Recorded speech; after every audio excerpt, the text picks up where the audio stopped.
বাংলাদেশের সমসাময়িক রাজনীতিতে এক অদ্ভুত নীরব আলোচনার কেন্দ্রবিন্দু হয়ে উঠেছেন আন্দালিব রহমান পার্থ। সরকার গঠনের পর থেকে তাকে ঘিরে তৈরি হয়েছে এক ধরনের রহস্য, যা শুধু রাজনৈতিক মহলেই নয়, সাধারণ মানুষের মধ্যেও কৌতূহলের জন্ম দিয়েছে। ক্ষমতার কাঠামোর ভেতরে যেখানে ছোট বড় প্রায় সব জোট সঙ্গীর প্রতিনিধিত্ব দেখা যাচ্ছে, সেখানে পার্থের অনুপস্থিতি অনেককেই বিস্মিত করেছে।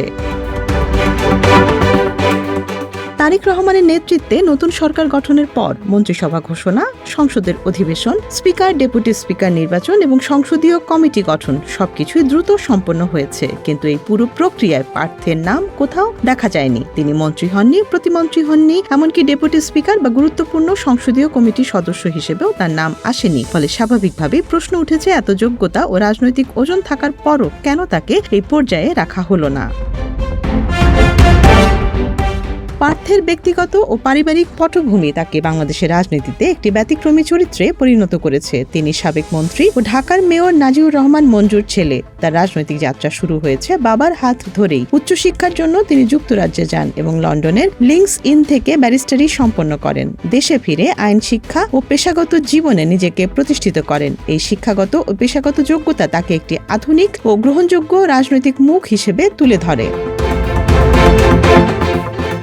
তবে তার জীবনের সবচেয়ে আলোচিত দিক হলো তার পারিবারিক সংযোগ, যা বাংলাদেশের দুই প্রধান রাজনৈতিক ধারার এক অদ্ভুত মিশ্রণ তৈরি করেছে। তিনি এমন এক পরিবারে জন্মেছেন এবং বিয়ে করেছেন যাদের সঙ্গে সরাসরি সম্পর্ক রয়েছে বাংলাদেশের প্রতিষ্ঠাতা নেতা শেখ মুজিবুর রহমানের পরিবারের। তার ফুপু হলেন শেখ হাসিনা, অর্থাৎ তিনি আওয়ামী লীগ ঘরানার সঙ্গে গভীরভাবে যুক্ত একটি পরিবারের সদস্য। কিন্তু বাস্তবে তিনি রাজনীতি করছেন সেই ধারার বিপরীত মেরুতে দাঁড়িয়ে। এই বৈপরীত্যই তাকে অন্যদের থেকে আলাদা করেছে। সংসদে দাঁড়িয়ে শেখ হাসিনার উপস্থিতিতে তার জোরালো বক্তব্য রাজনৈতিকভাবে একটি বিরল দৃশ্য তৈরি করেছিল। একজন ব্যক্তি যিনি একই সঙ্গে পারিবারিকভাবে ক্ষমতাসীন ঘরানার অংশ, আবার রাজনৈতিকভাবে বিরোধী কণ্ঠস্বর, এমন অবস্থান তাকে একটি বিশেষ কৌশলগত সম্পদে পরিণত করেছে।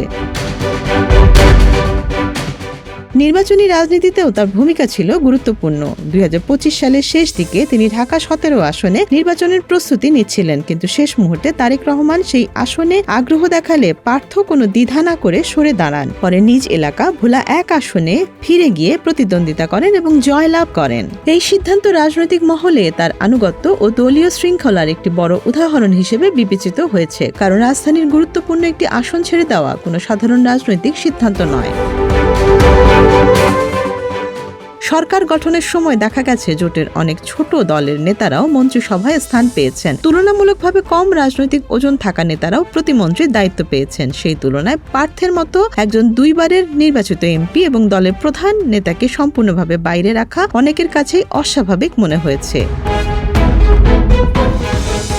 তবে এর পেছনে রাজনৈতিক বাস্তবতাও কাজ করতে পারে। ভোলা জেলা থেকে ইতোমধ্যে একজন গুরুত্বপূর্ণ নেতা উচ্চ পদে রয়েছেন। একই জেলা থেকে একাধিক প্রভাবশালী পদ দেয়া হলে আঞ্চলিক ভারসাম্য নিয়ে প্রশ্ন উঠতে পারত। বাংলাদেশের জোট ভিত্তিক রাজনীতিতে এই ধরনের ভারসাম্য রক্ষা অত্যন্ত গুরুত্বপূর্ণ। ফলে পার্থকে আপাতত অপেক্ষায় রাখা হয়েছে, এমন ব্যাখ্যাও সামনে এসেছে।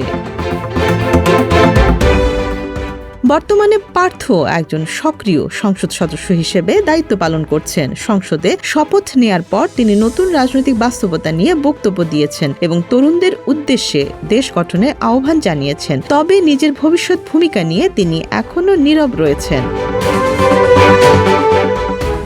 এদিকে সামাজিক যোগাযোগ মাধ্যমে তাকে ঘিরে আলোচনা থেমে নেই। কেন তিনি মন্ত্রিসভায় নেই, কেন তাকে বড় কোনো পদে দেখা যাচ্ছে না, এসব প্রশ্ন ঘুরপাক খাচ্ছে। রাজনৈতিক বিশ্লেষকদের মতে তার জনপ্রিয়তা, পারিবারিক সংযোগ এবং রাজনৈতিক অবস্থান সব মিলিয়ে তিনি এমন একজন নেতা যাকে দীর্ঘমেয়াদে ব্যবহার করার পরিকল্পনা থাকতে পারে। সব শেষে বলা যায়, আন্দালিব রহমান পার্থ এখন এমন এক অবস্থানে আছেন যেখানে তার গুরুত্ব অস্বীকার করা যায় না, কিন্তু তার ভূমিকা এখনো পুরোপুরি নির্ধারিত হয়নি। রাজনীতিতে অনেক সময় তাৎক্ষণিক প্রাপ্তির চেয়ে কৌশলগত অপেক্ষা বেশি গুরুত্বপূর্ণ হয়ে ওঠে। পার্থের বর্তমান নীরবতা হয়তো সেই বড় কৌশলেরই অংশ, যার ফলাফল সামনের সময়ই নির্ধারণ করবে।